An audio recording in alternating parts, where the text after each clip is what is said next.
Hey friends, welcome back to my channel. আজকে আমরা যাচ্ছি মশাটের এইদিকে একটি ঠাকুর মন্দিরে, সেইটি হলো বনমালীপুরে বুদ্ধদত্ত ধাম। তোমাদেরকে সেখানে যে ভিডিওটি দেখাবো কীরকম।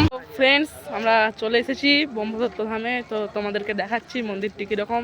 এই সেই মন্দির ব্রহ্মদত্ত ধাম, তোমরা দেখতে পাচ্ছ বিশাল বড় এরিয়া। আজকে প্রচণ্ড ভিড় কম, যারা আসতে চাও চলে আসতে পারো।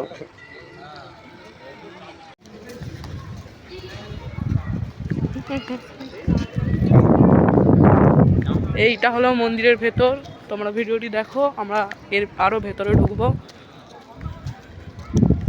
মন্দিরের ওপরে উঠছি, এই যে এসে গেছি মন্দিরের ওপরে, অনেকগুলো সিঁড়ি পার করার পর। কি হলো সেই ঠাকুর, এই যে তোমরা দেখতে পাচ্ছ। এই যে আজকের মিনি ব্লগসটি এখানেই শেষ করলাম। আরও এরকম মিনি ব্লগস পেতে আমার চ্যানেলটিকে সাবস্ক্রাইব করুন।